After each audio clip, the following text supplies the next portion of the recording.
it. Or not.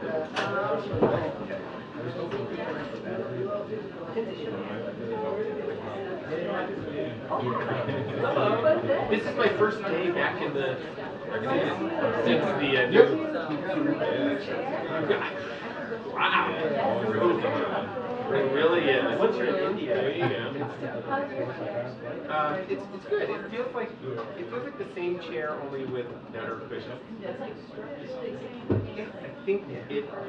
I think it is. Yeah. Yeah, I think the base is still the same, but they clearly got new, like, better supported cushions. Alex. It is. Maybe to be called. Yeah.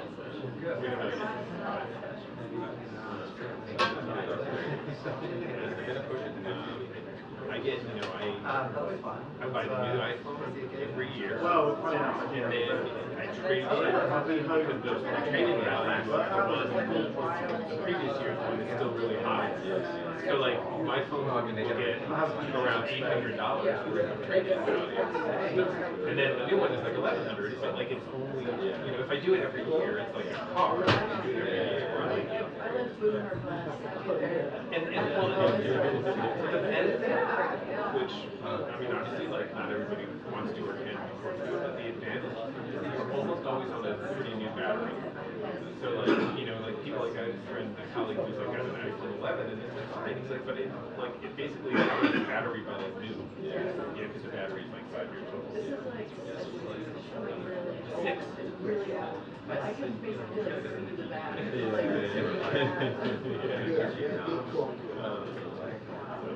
That's my strategy. I'm sticking to it.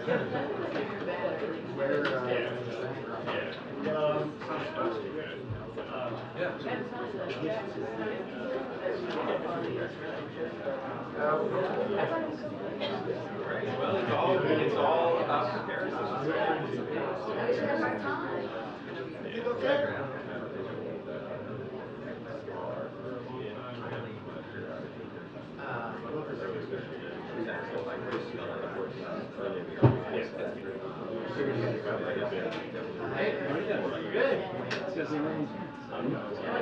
Well, these network people, they all come and go back.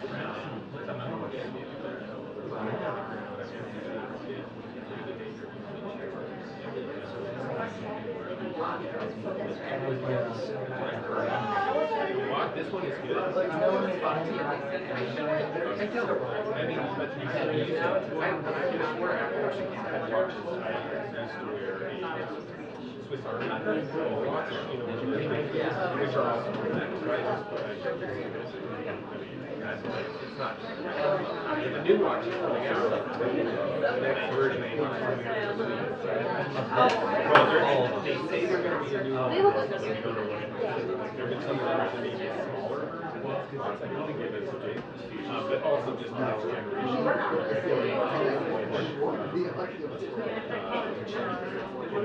If you're in the market.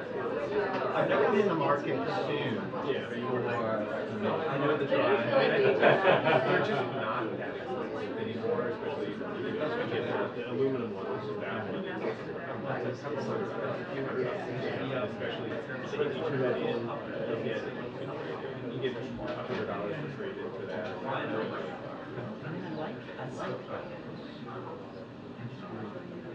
Yeah, you're welcome to try it on if you want. The nice thing about this one is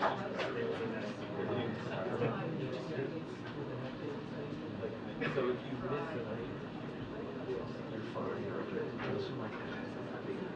Yeah, it's a big screen. Yeah. I like it. I mean, once it's on your wrist, it's like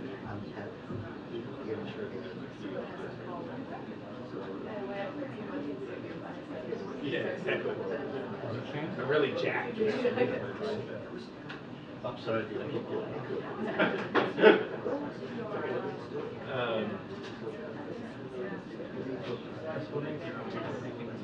How's the coast over there? Good. How's the record?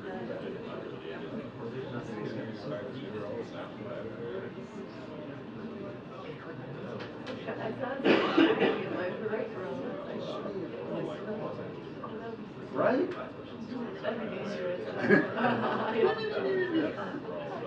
Attachment snoring. Replacing Matea. And Matea is damaging.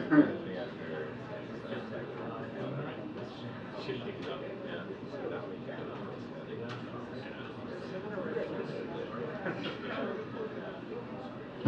can Never a dull moment. Well, I know you're not. That's it. One go.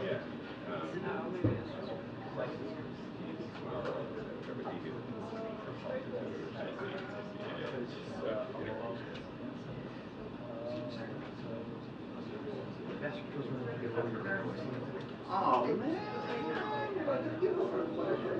Because they can't see out there. Well, that's priority here. Let me, are you on with them or are you on?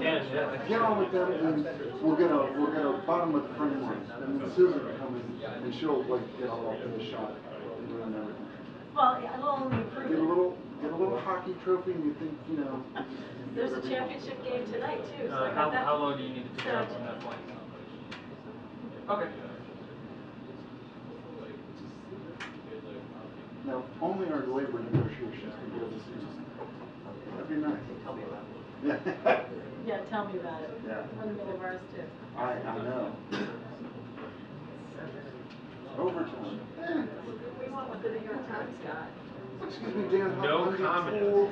How's it going with the briefing? And we're about to do a briefing. Did I do a briefing? Yeah. Fine. Instead, they offered us 2%.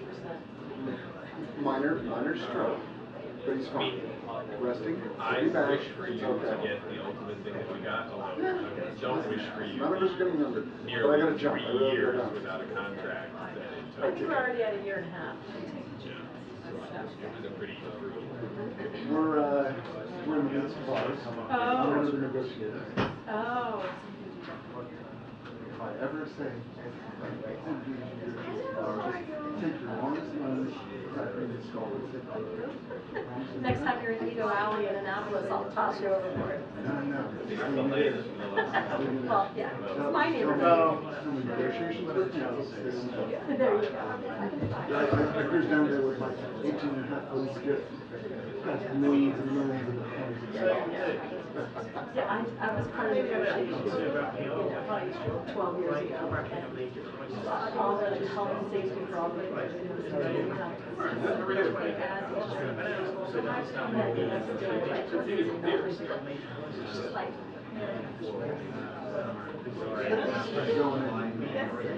Thank you so much. They take pride in it. Say the same things that It's not like we're a collective.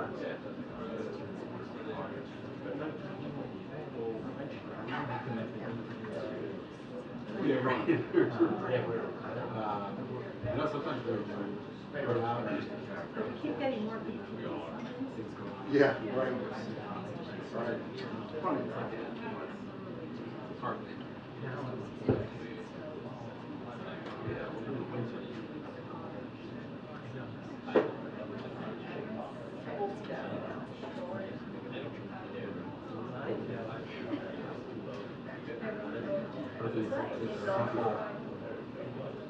I'm gonna try.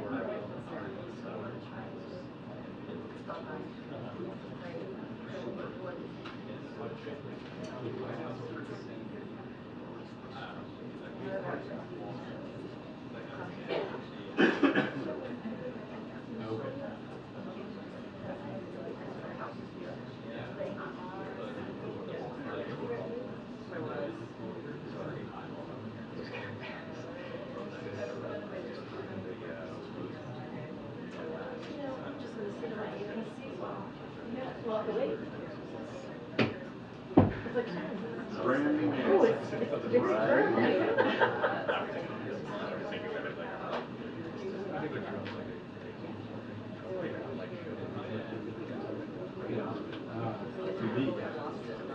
Listen, we're just trying to add a little excitement, a little zest, a little jazz hands to your final day here. Is this your final day? Where are you going? Where? I'll be back. Oh, okay. Yeah. Oh, okay.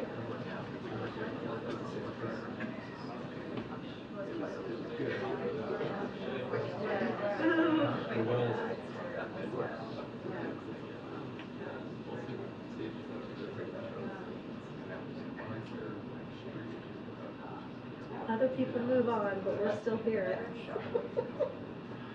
I know. Hey, yeah, great.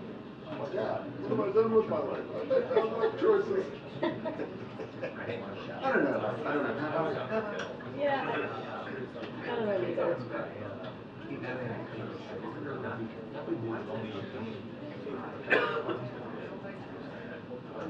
Wait, do people really move on? I've heard. First time. That'd be good. Just figure out how to do that. I mean, I want to do it all.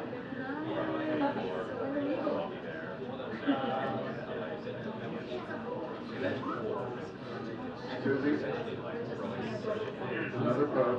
It's a YouTube channel. You'll subscribe. The what? You're building another book. You're going to make a YouTube channel. Oh. You'll be a subscriber, right? Sure. Yeah. I just want to come get a ride on the boat. Anytime. Especially if you're in I'll pay you. I'm in Annapolis. I know. Coming down, so you go out. Meet me at the dinghy dock. I can do that. Yeah. Where do you put your boat in the water? That bit at Sandy Point. Oh, okay. 10 ramps, no way near you. You know, you gotta come around it. Right, right. Put around through the Eagle Alley, go down to Spot Creek, drop a boat down. Yeah, because you can drop in Spot Creek too. Oh, sure, yeah. Like Truxton Park, yeah. Yeah. Oh, no, I dropped my anchor there and just got work. Right, but you can put the boat in it. That ramp. Oh, it's no good? Well, it's not bad. It's just one ramp. And there's people there who decide to do all the cooler stuff. Like the way Sandy Point, there's like 12. Oh, gotcha. Okay. But then you gotta pay to get in there, right? I do a season pass. Oh, okay. I never get my money's worth, but it's nice. Okay, traffic to get there. Listen, I'm coming for filming. It's not like I'm coming for Right. So typically, if I don't feel like driving that far, I've been using the Washington Shore, which is nice, because that's a very chill. It's not like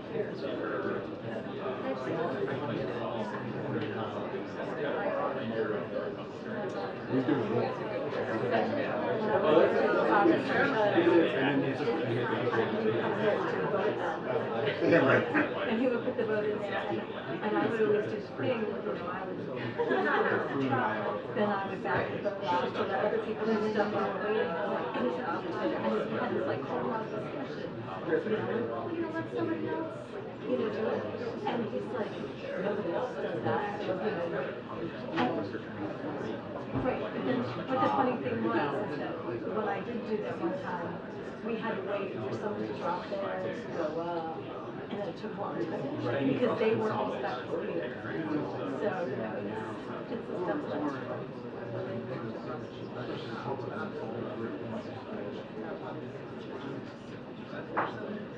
Right. Yeah. And then It's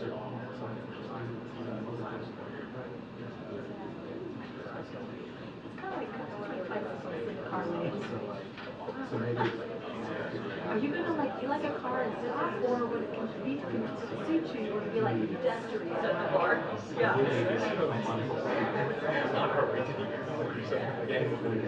Really loud.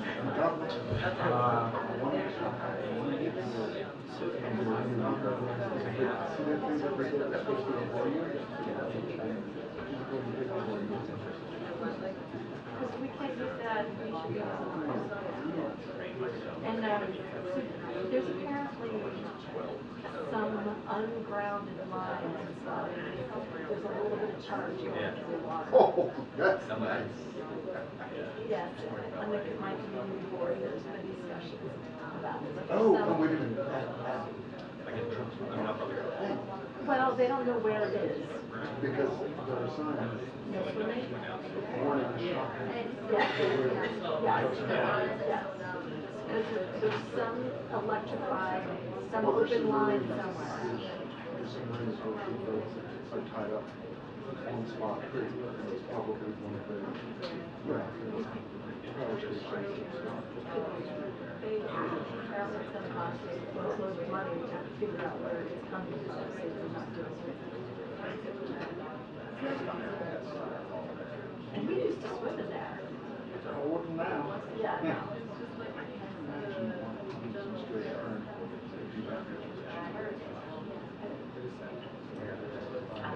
Turn stronger here. Which gives them volunteers to like put whatever probes into the water. Maybe it's those probes that are expensive. Yeah. Are you doing India? Yeah, go away. Unless Evan Michigan gets sick. I'm the backup, but I really slowly.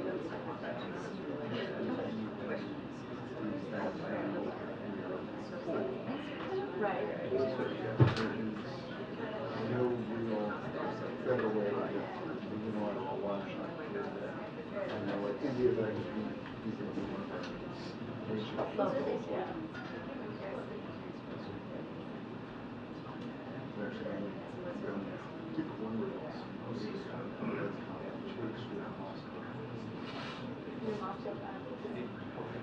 Is he allowed to leave? Oh, well. Me too. That almost makes it harder. I don't know. Attention, the press briefing will begin in 2 minutes. The press briefing will begin in 2 minutes. Thank you. Okay. I'm here ready to go.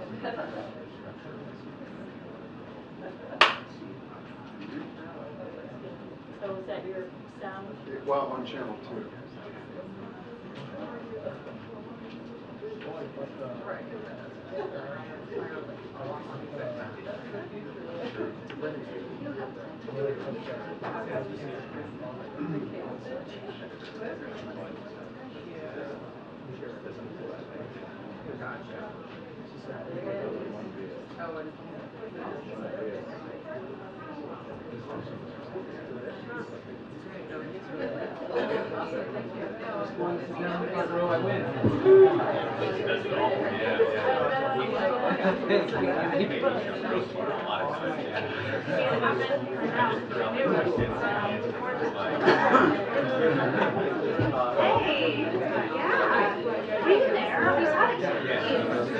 Hey Peter, that's your mic. That's your mic. Oh, the one that just got thrown on the floor. Sorry. That's not typically how we Peter treat. Hey, good to see you. Sure. Nice to meet you. Nice to meet you. And that's where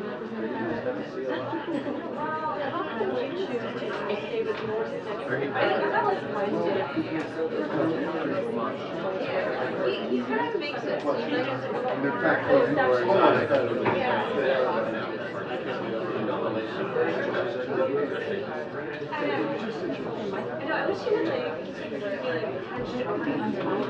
Gents. Perfect.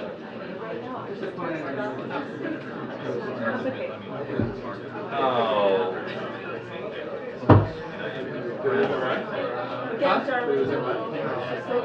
Don't worry, we'll get plenty of that on there.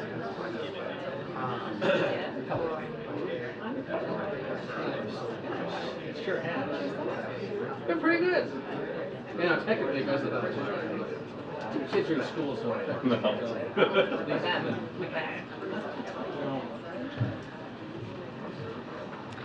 Good afternoon, everyone. I want to apologize for the late start. The administrator was meeting with the president, giving the president an update, and so we wanted to make sure we had her with us before we came out, given the day. So again, good afternoon, everyone. This morning, Hurricane Idalia made landfall in Florida as a major hurricane. Our administration is prepared to support any needs that may arise as Idalia moves through Florida and into Georgia. Personnel and resources from across the federal government and from our voluntary and nonprofit partners are ready to assist. Later today, the American people will hear directly. They will hear directly from the President.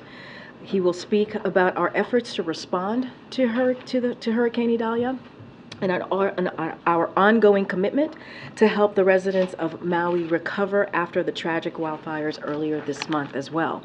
But before I turn it over to the FEMA administrator for an update on Hurricane Idalia, we want to make sure all of those experiencing the effects of Idalia are on the path to make sure that they are staying safe. If you're experiencing hurricane wind, storm surge, and flooding, don't venture outside. Listen to warnings of local officials and shelter in place. Do not enter floodwaters since there can be chemicals and debris.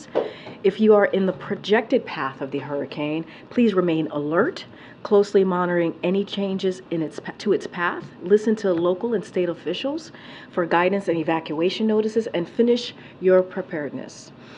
The President and our entire administration are committed to supporting all communities impacted by the hurricane. We will be with you every step of the way, as we have been when we have to deal with these types of disastrous situation, hurricanes, extreme weather. This is an administration that will be with this community from before it started, as you all know, from what you heard from the President earlier this week, and also the administrator after it hits, and we will be there until they are able to rebuild. With that, Administrator Criswell, welcome back. All right, good morning, everybody, and thanks, Karine, and I'll just jump right in. I did just have an opportunity to brief the President on our current response efforts for Hurricane Idalia, which, as all of you know, made landfall early this morning. While we were in there, the President contacted Governor DeSantis to let him know that the federal family continues to be there to support him. The governor expressed that all of his needs are met currently. And the President reiterated that if anything is needed from the federal government, we will be able to support, and we have over 1,000 personnel currently deployed, prepared to support not just Florida, but all of our states that are in the path as needed. While I was in there, the President also directed me to travel immediately into the area, and I will be traveling later this afternoon to join Governor DeSantis tomorrow to do assessments and see firsthand what the impacts from this storm are, and I can be able to report back to the President exactly what I see, what we think the needs might be, and where the federal family can continue to assist. Before I touch more on Hurricane Idalia, I also want to address the second reason that I am here at the White House today. Today, I will also join President Biden alongside his cabinet and agency officials who are supporting the response and the recovery efforts on the ground in Hawaii as we continue to help the people of Maui rebuild and recover over the long term. This whole of government approach is what is needed to get the right resources to the people of Maui, the resources and the assistance that they need and that they deserve. Now back a little bit to what we know so far on Hurricane Idalia. While it is still too soon to assess the total damages, we know that the storm made landfall as a Category 3, which means over 120 mile-per-hour winds and up to 10 inches of rain in some areas. Peak storm surge in some places along the coast. It has peaked right now, but it could surpass once they measure over 15 feet of storm surge. And we'll get exact numbers as they're able to go in and assess what the total storm surge was. And in fact, Idalia is the strongest storm to hit this part of Florida, to make landfall in this part of Florida in over 100 years. But FEMA and the entire Biden-Harris administration, we were prepared and we were ready to support the needs of this storm. As I mentioned, we have actually over 1,500 federal responders that are on the ground in the affected area. This includes over 300 personnel from FEMA, as well as over 500 urban search and rescue personnel ready to support any of the state's requests. As of 7:30 this morning, and I know these numbers are dynamic and fluid, but as of 7:30 this morning, there are nearly 300,000 customer outages for power in Florida, and we do expect those numbers to continue to rise as the storm passes through and goes into Georgia, and we'll see power outage numbers for Georgia, South Carolina, and perhaps North Carolina. Our partners at the U.S. Army Corps of Engineers are pre-positioned to support power restoration, and they have over 30 generators that are pre-staged. Additionally, the utilities are preparing for storm impacts, including pre-staging crews and equipment outside of the projected storm track. And the state anticipates a total of about 30,000 to 40,000 linemen in Florida to begin to assist in the power restoration efforts. People that are still in the storm's path, however, as you heard from Karine, they should not venture out into the storm and remain sheltering in place if your local officials are telling you to do so. However, if you are in trouble and you need immediate assistance, please call 911. As you do go out, do not wade in the water. Do not drive through flooded roads and streets. Just remember, turn around, don't drown. Unfortunately, we see so many fatalities after the storm passes. We want to make sure that everybody is taking the right precautions to keep themselves safe. And as always, please continue to listen to your local officials as this storm continues to pass over Georgia currently and into South Carolina. Please check on your friends and your family and your loved ones, especially older adults and people living with disabilities, to see if they have any needs. In closing, I just want to remind people that this is still very much an active situation. Remnants of the storm are still affecting Florida as we speak. The storm is over Georgia and moving into South Carolina. People there and in the Carolinas will continue to experience impacts throughout the day today and possibly into the weekend. Again, FEMA is well postured with our federal partners to support Floridians during this time of need and stands ready to support other affected states as needed. With that, I can take any questions. Thank you. Administrator, what are you most concerned about over the next day or two, since you just said it's too early right now to assess the extent of damage in Florida? Yeah, my biggest concern is those people who chose not to evacuate, and I know that our local first responders, the heroes that are out there in those local communities, are doing an amazing job already of going into the areas where people did not evacuate and helping to get them to safety. I think that is our priority through the day today, is to make sure that everybody is safe after this storm has passed. As we go into the next few days, we're going to want to assess what the total amount of damage is and see what immediate needs need to be put forth in order to help support and start the recovery process. Administrator Criswell, thank you so much.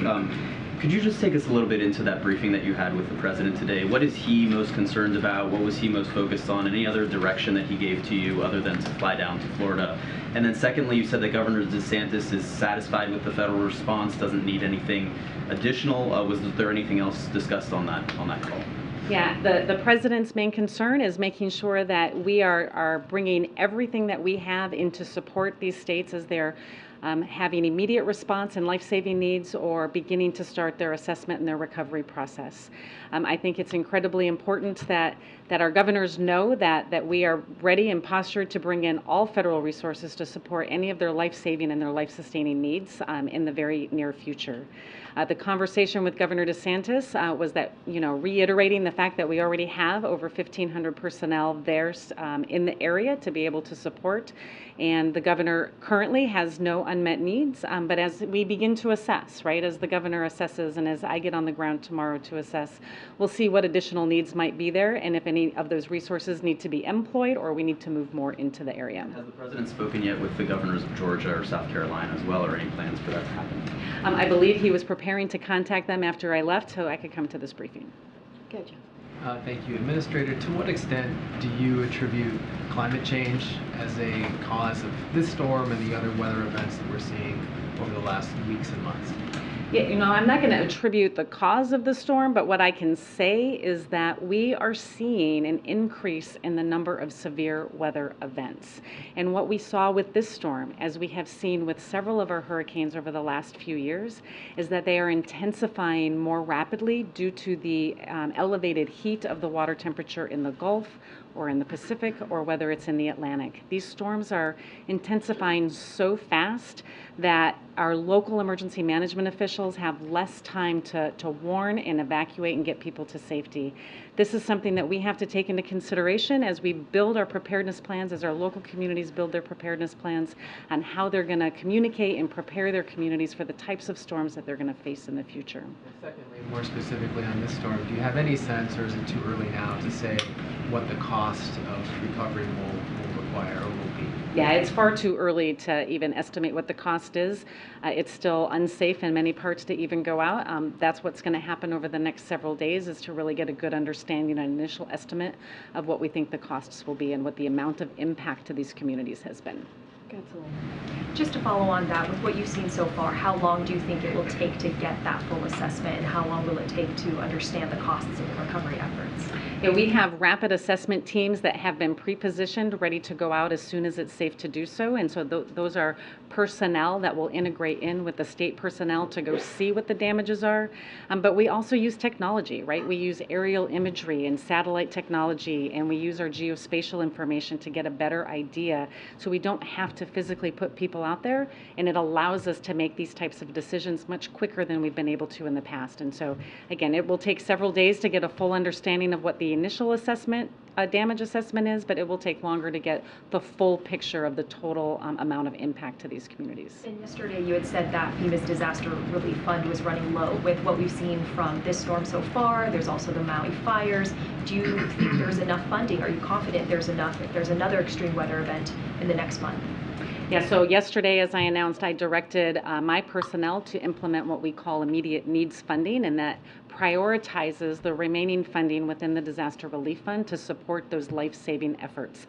I believe through this effort we have plenty of funding to be able to support our ongoing efforts in Maui, as well as this event, to include Florida, Georgia, South Carolina as needed. But we are monitoring it very closely, right? Every day we are looking at what the cost of these storms are as we approach the end of this fiscal year, and if we have another storm, we're going to have to closely monitor what impact that's going to have and any other actions we might have to take. Administrator, thank you for being here. As we do approach the end of the fiscal year, as you just noted, just getting a little bit down the road, these take weeks, months to recover. FEMA's involvement will go on for quite a long time. Back in 2013, when there was a government shutdown, FEMA had to furlough its non-essential staff right now. What potential impact would a government shutdown, as lawmakers have considerations about whether to fund the government, have on FEMA's ability to care for those in both Maui and in Florida? I mean, we always want to take account to what our personnel are doing and how we're using our personnel to support these events. A government shutdown does not impact our personnel that are funded through the Disaster Relief Fund, and so they're able to continue operating and supporting all of the immediate efforts and life-saving efforts that continue to go on. And we also, for our other staff, can designate our emergency essential personnel to support any life-saving efforts. And so we have plans in place, as we have gone through this before, on how we would staff our agency to continue to support those efforts. If I can follow up about the critical needs assistance that was provided to those in Maui, $700 in payments to individuals there, given the cost of living in Hawaii, specifically in the Lahaina community. Is anything being done right now? Are there considerations or efforts being made to try to raise that cap, that $700 figure for those who are there? Yeah, the $700 figure of critical needs assistance is really just that amount of funding for some of the very immediate needs that individuals have. Every year, the main part of our assistance, which is our individual and household program, adjusts annually based on inflation. This year it's $41,000 of a cap that individuals can get. That will get raised after the fiscal year. I don't know what that number is yet, but we do adjust that main portion of the funding that goes to individuals annually based on inflation. So $700 is it for now, and then they can pursue those other monies going forward. But if people have run through that money right now, they're on their own until they get access to the further assistance coming. Yeah, and we already have, I think it was 12,000 individuals that registered for assistance in Maui, and somewhere over $15 million that's out on the street. That number could be higher right now from that other program. Thank you. I know that you and the governor and local officials, state officials have all told people they get out of the way of this storm. So my first question is, are you satisfied that people heeded those calls, both from you and local and state officials? And then secondly, you mentioned the search and recovery teams that are sort of deployed and ready to go. What's your assessment so far on what those needs look like if people are sort of stranded right now? Yeah, so on the first question, I think many people did heed the warning, but unfortunately many did not. Right, we're already getting reports of people that chose to stay, and they're getting calls into the local first responders to come in and assist them. And if anybody needs assistance, they should call 911, and those local first responders will come in and help. As far as the entire footprint of those resources that are available. It's a combined effort, recognizing the capability that the state already has with all of their resources, and we have additional resources that are integrated in with that operation. So if we need to immediately augment, we have resources that are ready to deploy as soon as requested without hesitation and without interruption. But is it clear yet how many people may be stranded? Oh, I don't have a number on how many, no. From the initial assessment, what would you say are the most damaged areas, and what was the response from the population in those areas to the government's instructions? I would say that initial reports are in that Big Bend area that have had the greatest impact. They have experienced the greatest amount of storm surge. They experienced the greatest wind speeds. And so when we do get out to start assessments, that would be my anticipation of where we would experience the greatest amount of damage and impact across Florida. And how did people respond in those areas? Again, I think many people did heed the warnings, and there was a lot of public messaging that went out there to let people understand that the danger is not just the cone of the hurricane, but it's the storm surge and the water, which is creating and causing the most fatalities in these events. But again, many people did not, as we are hearing about our first responders going in to support rescuing people from their homes that are now stranded. Okay, we're going to wrap it up. We'll way in the back and then edge it. Thanks.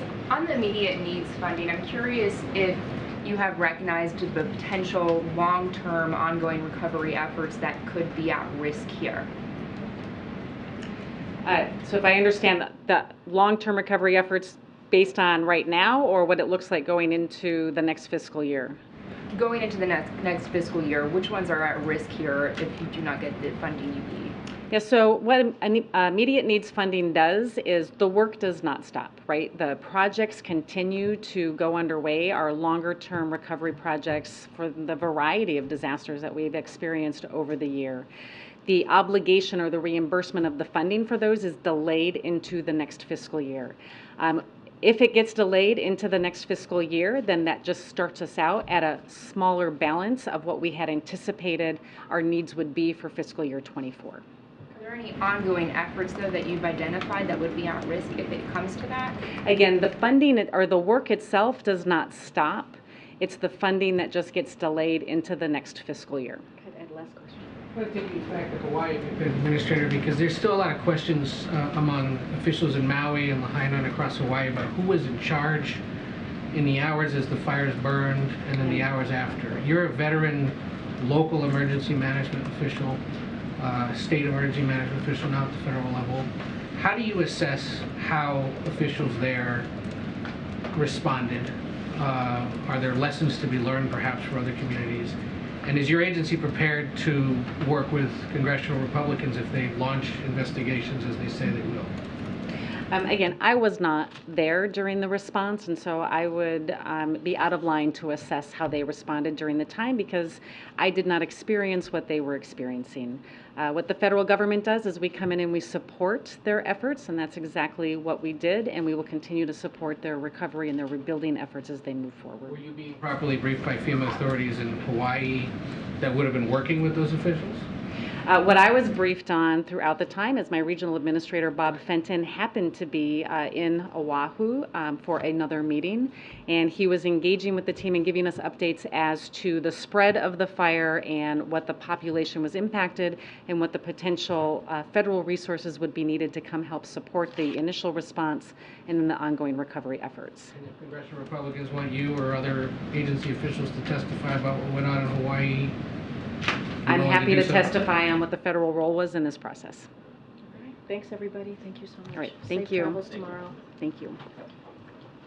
All right. One thing before we continue. Thank again the administrator for coming today and yesterday to provide all of you an update. So as Acting Labor Secretary Sue announced today, the Department of Labor is supporting one of the basic tenets of Bidenomics, that a hard day's work should lead to a fair day's pay. This proposed rule would deliver on the tenet by restoring and extending overtime protections to 3.6 million salaried workers. The Biden-Harris administration recognizes the benefits of a growing economy are only broadly shared when you have politics that empower workers. We'll continue working to build an economy that works for working families. The President and the Vice President are committed to ensuring that all workers are paid fairly for their hard work. With that, Darlene, you want to kick us off? Yes, thank you. Two questions. First, on Africa, the President had promised in December that he would visit this year. It's now September. A trip has not been announced. Just wondering if today's coup in Gabon, the recent coup in Niger, and others in recent years make it any less likely that he will visit? How will those destabilizing events factor into whether he ultimately goes or not? So as you asked me about if there's any U.S. concerns, domino effect potentially, as we're seeing what's happening over the last couple of months or so, look, we remain focused on working with our African partners and the people to address challenges and support democracy. That is something that certainly the President is steadfast on, which is also the best foundation for development, social cohesion, and stability in Africa. President Biden has been clear about the United States' commitment to deepen and expand our partnership between the United States and African countries, institutions, and people as well. We stand with the African people in working towards these goals. I don't have anything to announce about a potential scheduled trip for this year. The President is still very much committed to going to the continent. As you know, the Vice President has been there, the First Lady has been there.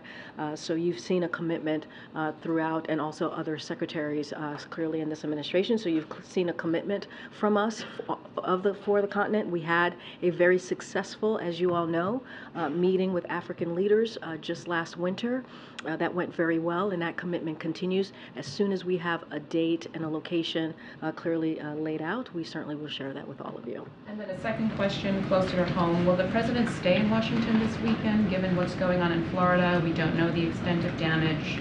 The week ahead had him leaving on Friday to go home to Rehoboth. As you just heard directly from the administrator, we do not have an assessment. Obviously, she's going to be going to Florida tomorrow at the President's direction, and she will be with Governor DeSantis throughout the day. I can confirm before coming out here that the President did connect with Governor Kemp, of the Governor of Georgia, obviously, and so that conversation did happen. He's also going to try and connect with the Governor of South Carolina. As the administrator said, the situation is still very dynamic. I don't have any changes or any additions to the President's travel. You're going to hear from the President directly, who's going to speak about the continued efforts to prepare and respond to Hurricane Idalia. Following those remarks, as you all know, he's going to be meeting with his cabinet and agency officials to continue our coordination of federal response. So that will happen. He will always continue to be engaged directly with local elected officials. We just mentioned that he spoke to the governor of Florida, spoke to the governor of Georgia. He's going to reach out to certainly other elected officials to ensure they have what they need on the ground, the resources that they need to deal with the impacts, certainly the aftermath of this particular hurricane, when we are able to assess and see what, and they are able to see what their needs are. You hear us say this often. You heard it from the administrator. You've heard this from us. This President is committed to being there for the community, for the people who are certainly have been impacted by this hurricane, today, tomorrow, as long as it takes to help them all get back on their feet. So that will not change, obviously. Catch up. Thanks, Karine. Two foreign policy questions.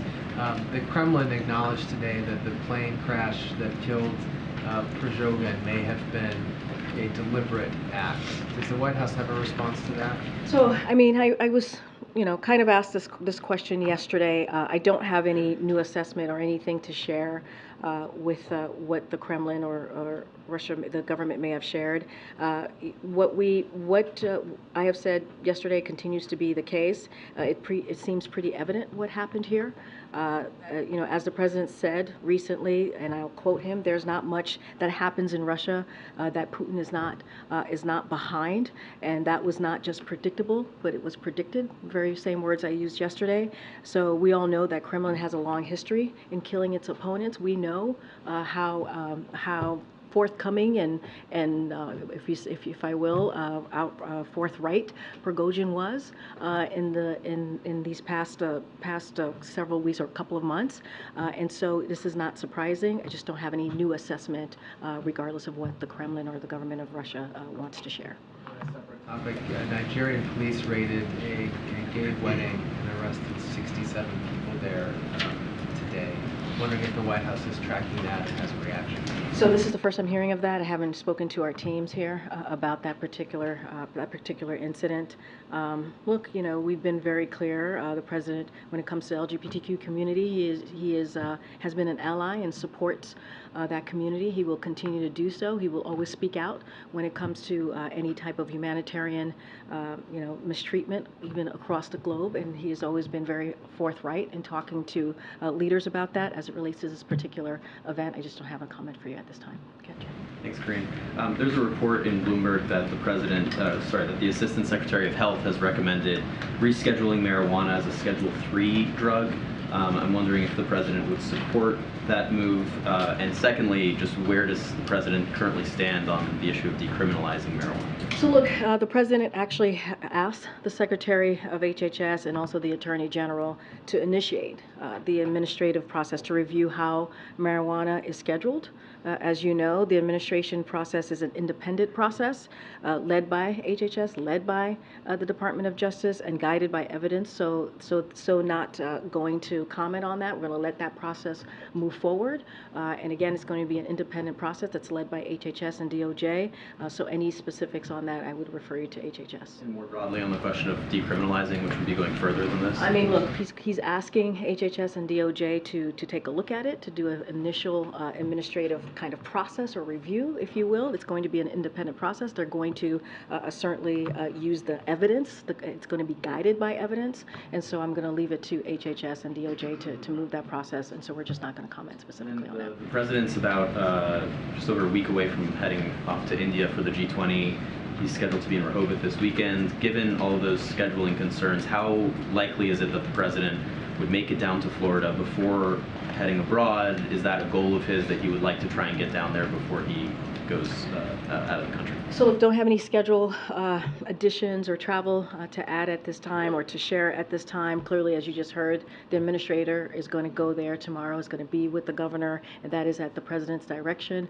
When it comes to any type of travel, as it relates to certainly these types of unfortunate disasters, the president doesn't want to take away clearly from what's going on the ground. As you know, the president has a big footprint when he travels, so we want to make sure that the community, the elected officials, the local leaders, certainly the people have and get what they need in this time after we have the assessment and we see the aftermath of Hurricane Idalia. So don't have anything to share. Clearly, it's something that the president always looks forward and always wants to be there for the people who are affected by these types of disasters, and certainly you've seen him in many different states be there and talk directly to Americans who are there and living through this moment. But we just want to be incredibly mindful. This is a dynamic situation, and we want to make sure they have everything that they need at this time. Okay. Obviously, lots of issues facing the presidency this week, but two others that sort of gauge the sense of presidential awareness or involvement. You were asked yesterday about the situation in Guatemala. I noticed the Secretary of State reiterated support for the results there. Is that something that's reached the president's attention, who has expressed a lot of concern about democracy versus autocracies in the world? This is a situation 2 doors down from the United States. Is he aware of it, and would he be willing to meet with Mr. Arevalo were he to come to Washington before becoming president? So look, the president obviously is kept up to date by his National Security Council and his foreign policy advisors on all of any dynamic or any situations globally. Clearly, that is something that the president is kept abreast. I just don't have anything to share on any future upcoming meeting at this time. As you know, we congratulated the new leader and clearly, his election was confirmed by the certified vote results, and so just don't have anything to share or anything to announce about a potential meeting. You were also asked yesterday about potential White House involvement, or at least awareness of the UAW labor situation. How about the Writers Guild, Screen Actors Guild negotiations? We're at about day 120 plus with the writers, 47 plus with SAG-AFTRA. These are members and these are companies that have close, at least political ties to this president. Just curious if he's been briefed at all or talked to anybody involved in those, or I mean, who in the administration might be talking to them. I mean, look, regardless of political ties, right? This is a president that has been called by many labor folks, right? That he is the most pro-union president ever. And so this is a president that believes in collective bargaining. This is a president that believes certainly of the right of workers to strike. We've been very clear about that. And as it relates to the writers and also the actors, we believe they have the right to be able to ask for fair wages and fair benefits. That's why collective bargaining is so important, and we have seen it worked. Over even the past several years while this president has been president during his tenure. So that's what the president's going to continue to call for folks to come to the table in good faith, have those conversations, do that collective bargaining that the president supports. And so I don't have anything else beyond to share. But again, this is the most pro-union president, and he is incredibly proud of that record. In the hours and days ahead, how frequently does President Biden intend to get briefed on the storm? Regularly, daily, multiple times a day. You're going to hear from him in a few minutes. You heard the administrator was here today briefing him.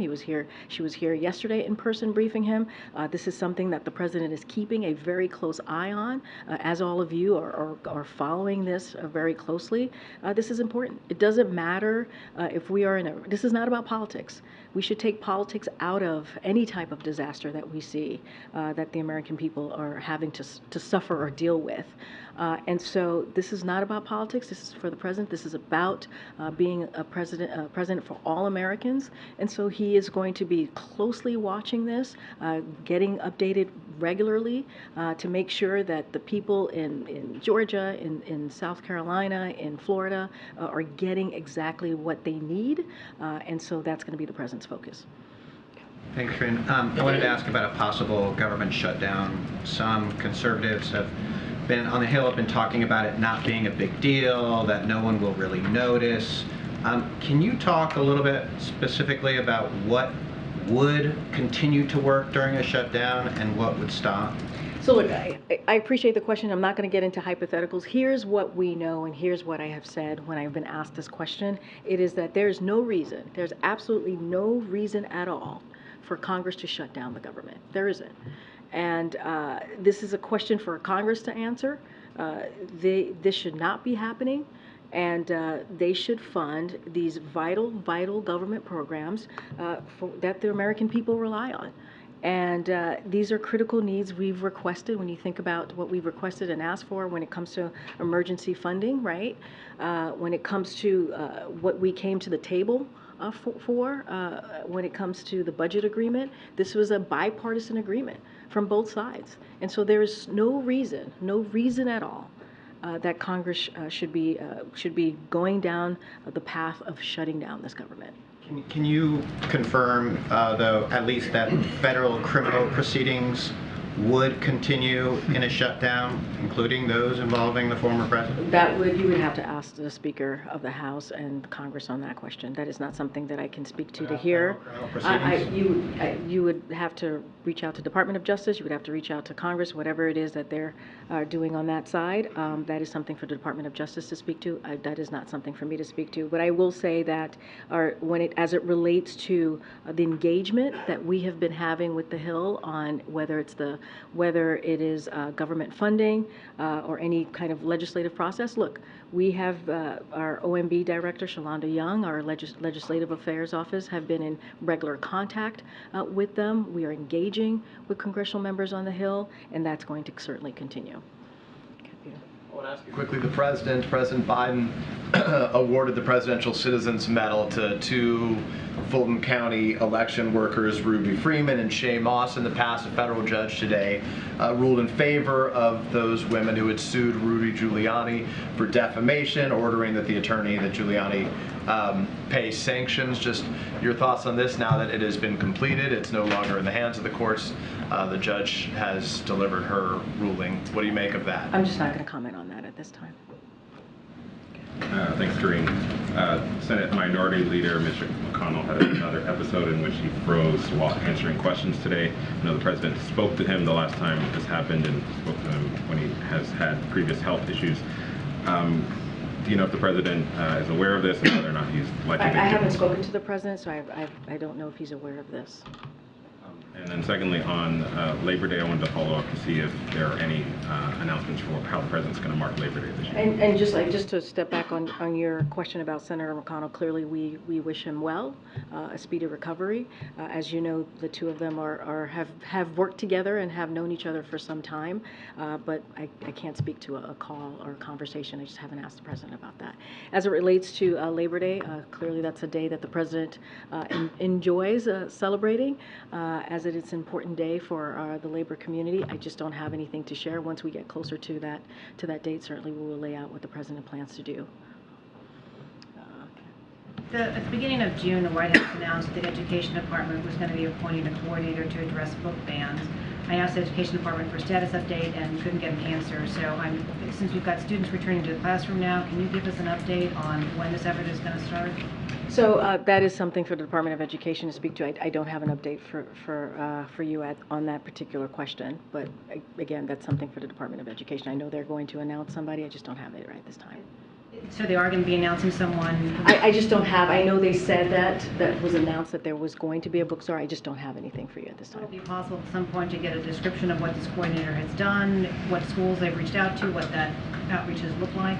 Again, that's for something for Department of Education to speak to directly. Good, Karen. Thanks. New York Governor Kathy Hochul's meeting with Chief of Staff Jeff Zients today to discuss migration. Can you tell us a little bit more about that meeting? And then I have a follow-up to that. Yep. So as you just mentioned, we are hosting Governor Hochul today here at the White House to continue our close collaboration and to underscore all the ways in which this administration has supported communities who are hosting asylum seekers and ways we are working together to increase access to work authorization. So we'll have more to share about the meeting later today. But yes, she is indeed here and is going to be meeting with members of the president's team.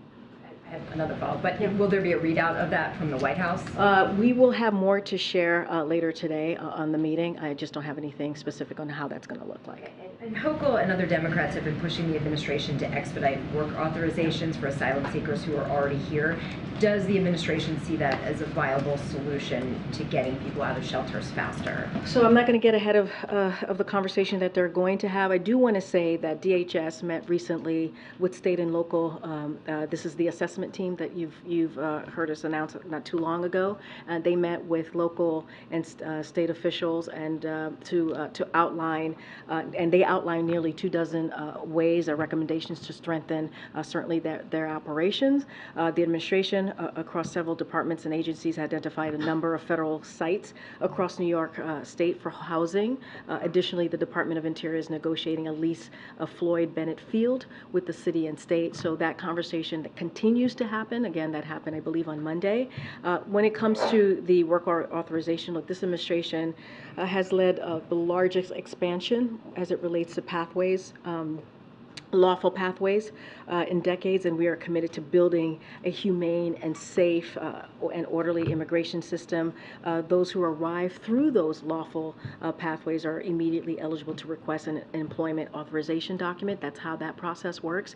As it relates to this particular conversation and what has been requested by New York, I'm just not going to get ahead of the meeting that they're going to have today. A couple of follow-ups on the spending questions that you got. Lawmakers are already sort of talking about a proposal that perhaps would be a CR in the December, kind of a shorter-term deal. Is that acceptable to the president? Would he be okay with that? That is something, I'm not going to get into hypotheticals, that is something that Congress should kind of decide on the length of a continuing resolutions. That's something that I defer to them. And then related to that, I know you said that the administration, Director Young, others are already engaged with lawmakers. Has there been an expression of sort of red lines, sort of priorities or cuts or provisions that would be unacceptable to President Biden that would not get signed into law? So look, as I said, we have had continued calls with them, continued engagement with members of Congress to lay out the urgency and the important nature of making sure that we do not shut down and we continue funding the government. That's going to continue. I'm not going to get into red lines. I'm not going to get into hypotheticals from here. There is no reason for Congress to shut down the government, and we'll continue to be very, very clear about that. Go ahead. Thank you very much. There's a new book coming, The Last Politician Inside Joe Biden's White House and the Struggle for America's Future. The Guardian has excerpts today saying the president has told aides in private that he felt tired, and that explains why there are so few events before 10 a.m. So two questions. Is this why we're seeing brunch lids in recent weeks? Today we had a breakfast lid. And has the president admitted to you? Wait, say that last part?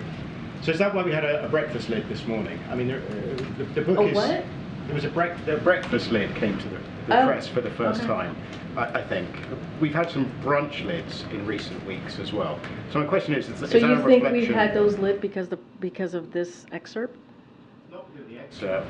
The book is suggesting the president tells aides he's tired. But that's in the excerpt, right? Yeah, and that's why there have been so few public events before 10 a.m. I mean, that's a ridiculous assumption to make. I mean, that's a ridiculous assumption to make. Go ahead, Peter. Thank you. Eric Adams, the New York mayor, is saying about these migrants in New York City, any plan that does not include stopping the flow at the border is a failed plan. So why aren't you guys stopping the flow at the border? We are stopping the flow at the border. If anything, what the president has been able to do on his own without the help of Republicans in Congress, something that he had to do on his own again because Republicans refuse to give the funding necessary to deal with a situation, a broken immigration system that has been broken for decades. What they choose to do is play politics, but the president has put a plan that is indeed, the data showing is that it is indeed slowing down the flow of unlawful migration, and that is because of the work that this president continues to do without the help of Republicans. Okay, and it seems like the hurricane response so far is robust.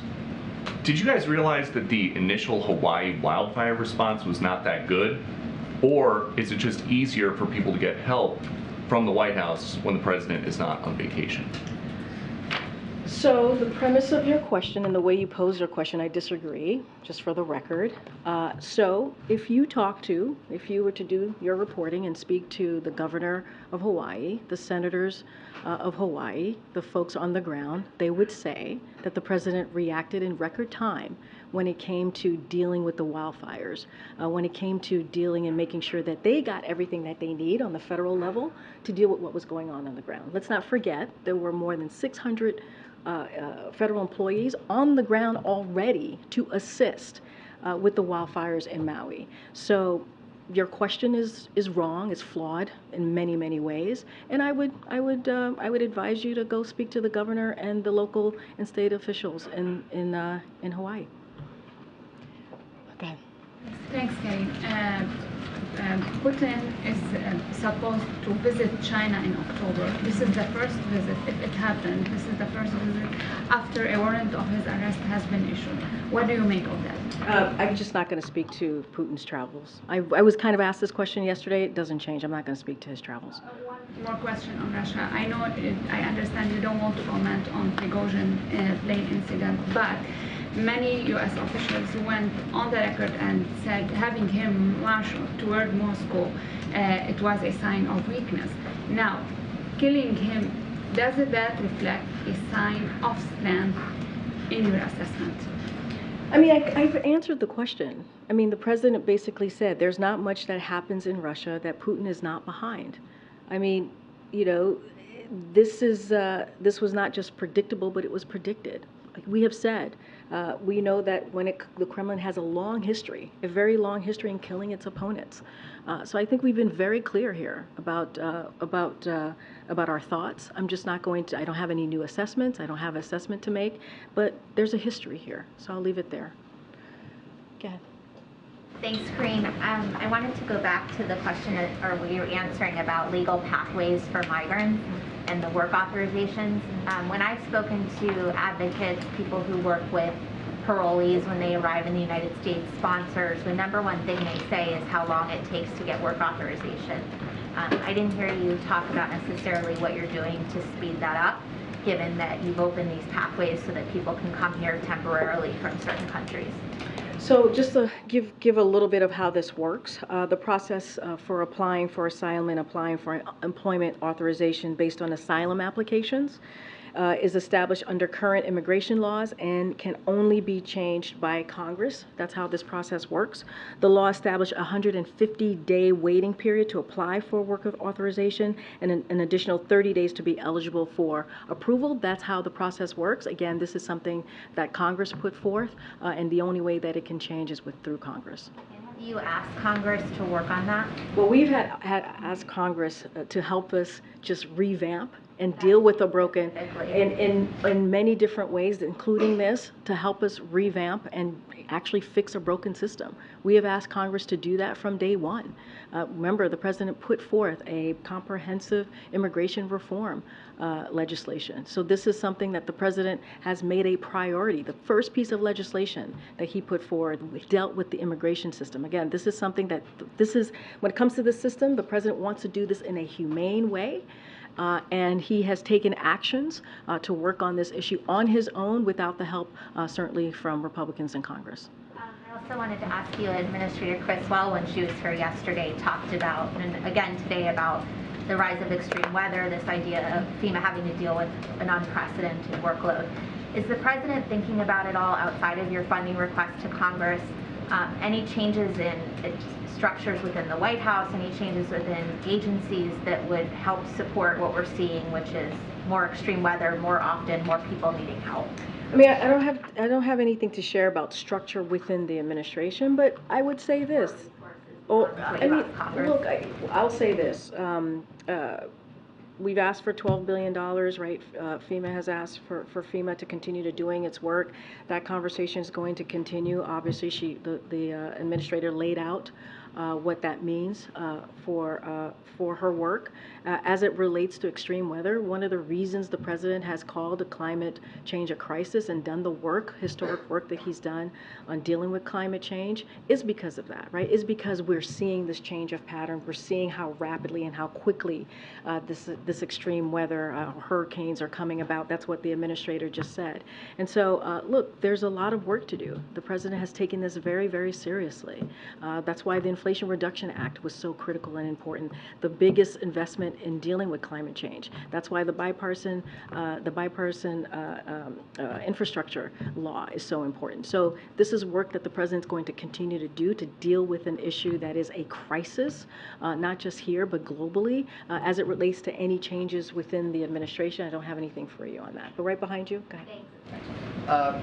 The Afghanistan withdrawal ended 2 years ago this week. Does President Biden plan to commemorate the events and the people who were killed and left behind as that happened? So as you know, the president had a statement recently when it came to the anniversary of Abbey-Gate.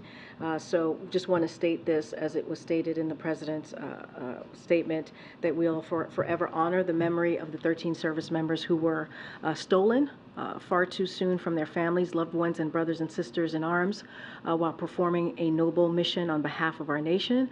And the First Lady, certainly the President, and our entire nation will always support those families. And so, look, the President has said on many occasions that ending our longest war after 20 years was the right thing to do.